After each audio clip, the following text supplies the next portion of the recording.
ہلالی صاحب چھ مگوئیاں تو تھیں مگر اب دبی دبی سی جو خواہش ہے وہ ایوان کے اندر آ چکی ہے۔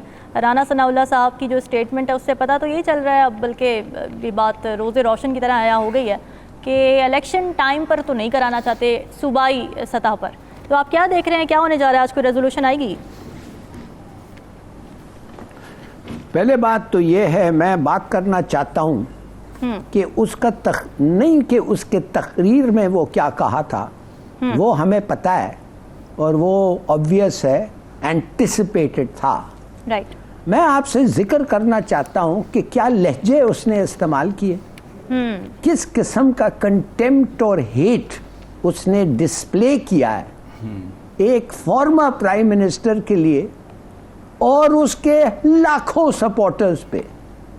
آپ نے سنا ہوگا referring to the prime minister, وہ ریفر کرتا ہے یہ کیا عمران خان سب ہیومن ہے کہ کوئی ایسی سپیشیز ہے یہ؟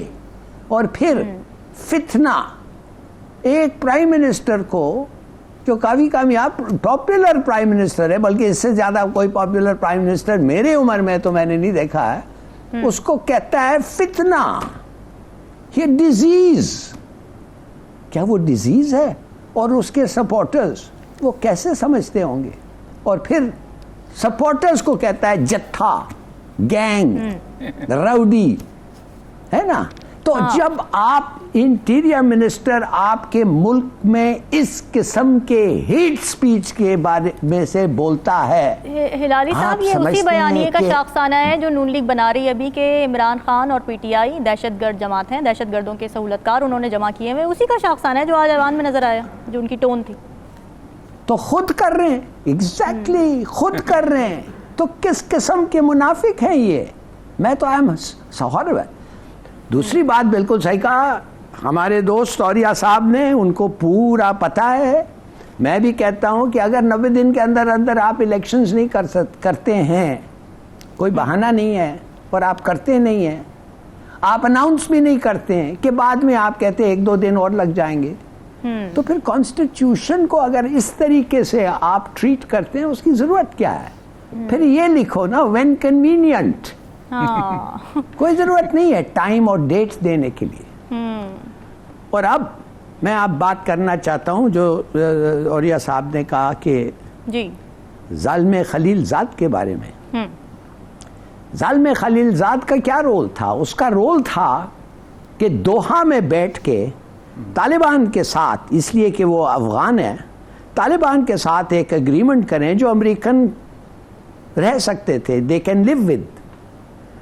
تو اس وقت جو تھا یہ پاکستان کا خلاف تھا۔ میں آپ کو بتا سکتا ہوں ظالم خلیل زاد فارن آفس میں is considered to be not friendly، میں نہیں کہتا ہوں ایکچولی hostile، مگر میں کہتا ہوں not friendly to پاکستان۔ وہ کارزائی کے ساتھ ہوتا تھا، وہ دوسرا جو آیا تھا کارزائی کے بعد جو بھاگ گیا تھا، اس کے ساتھ تھا، اس کے ایڈوائزرز تھے، یہ سب افغان سیٹلڈ ان، یہ سیکنڈ ہینڈ امریکنز ہیں نا، settled in Afghan in America, green card holders. اس نے کبھی نہیں اپنا عہدہ اور پوزیشن استعمال کیا کہ پاکستان اور افغانستان کے جو ڈفرنسز ہیں ان کو ختم کیا جائے اور امن لائے، یہ نہیں استعمال کیا اس کے لیے۔ کیسے؟ میں آپ کو بتا سکتا ہوں، اس طریقے سے کہ بھائی آپ کا ایک ہیوج ڈسپیوٹ ہے اس وقت، اور ہم طالبان کو ان اے سینس، میں ظالم خلیل زاد طالبان کے ساتھ امن لا رہا ہوں، تم لوگ کے ساتھ طالبان کا بھی ڈسپیوٹ تھا، ایک جب پریزیڈنسی تھی افغانستان ان کے ساتھ بھی ڈسپیوٹ تھا، جب بادشاہ تھا اس کے ساتھ بھی ڈسپیوٹ، اب آپ امیر جب آیا اس کے ساتھ بھی ڈسپیوٹ ہے۔ میں چاہتا ہوں کہ یہ ڈسپیوٹ ختم کریں، اور وہ تھا لینڈ کا، بارڈر کا۔ نہیں، بالکل نہیں کیا، بلکہ اس نے کہا کہ اب اٹک تک تو یہ سب افغانستان ہے۔ تو میں دیکھ رہا ہوں تو یہ جو اب اس نے یہ کیا ہے، یہ کیوں کہہ رہا ہے اب؟ یہ کیا سٹیٹمنٹ آ گئی؟ اب تو بڑا ریزنیبل سٹیٹمنٹ اس نے دیا ہے کہ بھئی پاکستان جو ہے تھوڑا سا سوچ لو, ایسے مت کرو, یہ پاپولر لیڈر ہے, یہ وہ ہے, یہ ہے. تو وہ اس لیے ہو رہا ہے اس وقت کہ اٹ سوٹس دیم, یہ نہیں ہے کہ وہ چینج ہوا. اور میں سمجھتا ہوں ہم نے کہا کہ یہ دخل دے رہا ہے ہمارے ملک کے پالیسیز میں, فارن آفس نے شاید یہ کہا بھی ہے. میں صرف یہ کہوں گا کہ اچھی بات ہے کہ لگتا ایسے ہے کہ فار ونس وہ بات کر رہا ہے جو صحیح ہے کہ مت مارو ایک اچھے لیڈر کو, مت ڈیموکریسی کے ساتھ چلو, ختم مت کرو, مارشل لاء مت لگاؤ. تو اگر یہ indirectly for their own reasons اگر اس نے یہ پوزیشن انہوں نے لیا ہے, ایکسیپٹ اٹ, میں سمجھتا ہوں ٹھیک ہے. ہلالی صاحب, آپ کو کیا لگتا ہے جو بائیک آؤٹ کرنے کا اعلان کیا آج پی ٹی آئی کی جانب سے پارلیمنٹ کے سیشن کا, آپ سمجھتے ہیں صحیح اقدام تھا یا ان کو جانا چاہیے تھا؟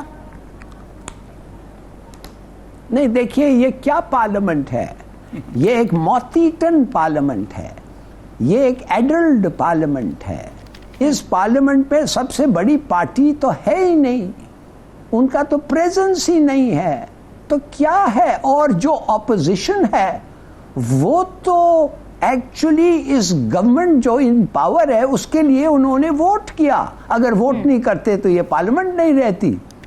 تو یہ پارلیمنٹ جو ہے اٹس اے جوک, معاف کریے, اس پہ وہ مورل ویلیو نہیں ہے. جو وہ کیا کہتے ہیں وہ ادھر وہ جو ہوتا ہے کہ ایک مورل ویلیو بھی ہونا چاہیے نا, نہیں صرف ایک لیگل ویلیو. اگر ایک پارلیمنٹ میں آپ کو پتہ چلتا ہے مثال کے طور پہ کہ سب لوگ دھاندلی سے الیکٹ ہو کے آئے ہیں, تو چلو پارلیمنٹ میں ہوئے ہیں, وہ الیکٹڈ ہیں, مگر ان کا کوئی اسٹیچر نہیں ہے, اسٹینڈنگ نہیں ہے, رسپیکٹ نہیں ہے. تو یہ پارلیمنٹ, معاف کریے, اس لیے ایسا ہو گیا. اب آپ کہتے ہیں کہ حالانکہ وہ جو کرنے والے ہیں وہ قانون کے خلاف ہے, مگر اس لیے ان کا نام پارلیمنٹ ہے. تو میں آپ کو کہتا ہوں کس قسم کا پارلیمنٹ آپ کہہ رہے ہیں جس پہ آپ نے اپنا پورا ریلائن کرنا ہے اور کہنا ہے کہ ہم نے لیگلی ایکٹ کیا. تو no, it has no moral value.